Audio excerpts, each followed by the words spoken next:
Hey guys, how you doing? That is great. Wow. I moved to New York recently, a couple months ago for school, and before I moved here, a friend of mine asked me, hey man, are you worried about meeting friends in a new city that you've never been to? And I was like, yeah, but you know, there's like 40 million people in New York. I'm sure at least one of them will like me. And this kid responded back, yeah, New York is weird. I've been reading the news a lot lately, but I don't own any newspapers, so all I read is headlines, which is a lot more fun because it makes everything seem like it's equally important. Because the first headline will be like, death toll in Ukraine reaches new monthly high, and the next one will be like, I rolled my towels instead of folding them, and it changed my life. According to the Apple News app, these are equals. Being a virgin in college is like failing an open note test. It's like the answers to your problem are like literally right in front of you. You just can't make any connection. I got an email. Did you say poor guy? It's okay, you don't have to feel bad. I wrote the joke. I got an email the other day from Uber that said if you order a ride the next 3 hours, it'll be 40% off. As if Uber is something people are doing for pleasure rather than necessity. Like they're gonna catch me in a moment of weakness ordering a rideshare service I don't need. Like I'll hop in the car, the guy will be like, where to? I'll be like, I don't know man, just drive. I got a coupon.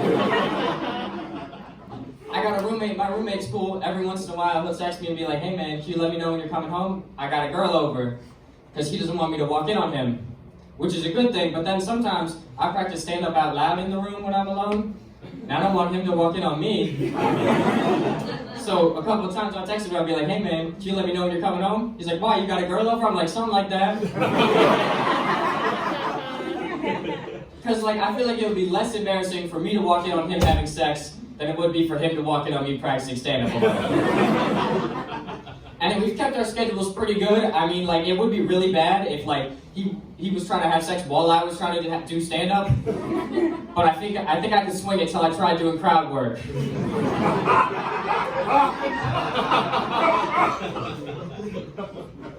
I'm from Maryland. I'm from a part of Maryland where there's a big divide between Ravens fans and Commanders fans. Near Annapolis. You said I'm sorry?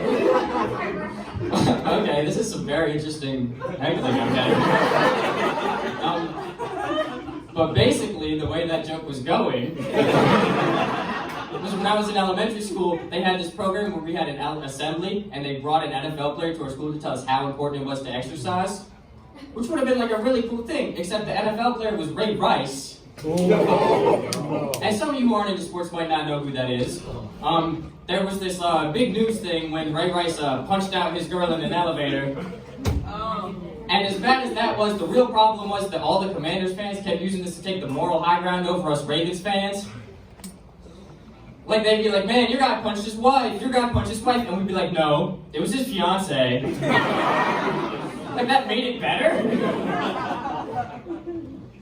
I found out recently that my parents bought my brother condoms for the first time, which is only strange because he's been dating his girlfriend for 3 years. Not sure why they're starting now, but I think it's a good thing, it's a good thing for them to do. But then I remembered, wait a second, they sent me to college with all this laundry detergent and toothpaste, but there were no condoms in there.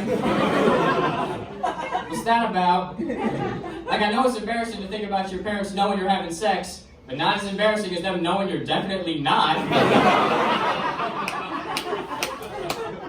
You couldn't, even if you didn't believe in it, you could just throw some in there for my ego. Yeah, I was like, a box of condoms what, $12? I don't know how much condoms cost. I'm just guessing. I found out recently that my family dog and I take the same type of medication. I don't have fleas or anything, guys. My dog takes Prozac. And not to brag, I'm on a higher dosage. And you might be thinking, well, it's not actually the same for people as it is for animals, and that's not true. I know because I've ran out of pills before. I've had to borrow. That's exactly right. She knows what's up. I was like, Dad, I'm out of medicine. He's like, take some of the dogs. I'm like, it says right here on the cap, not for human consumption. He's like, fine, have this piece of cheese. Here, boy. Thank you guys very much. My name's Axel.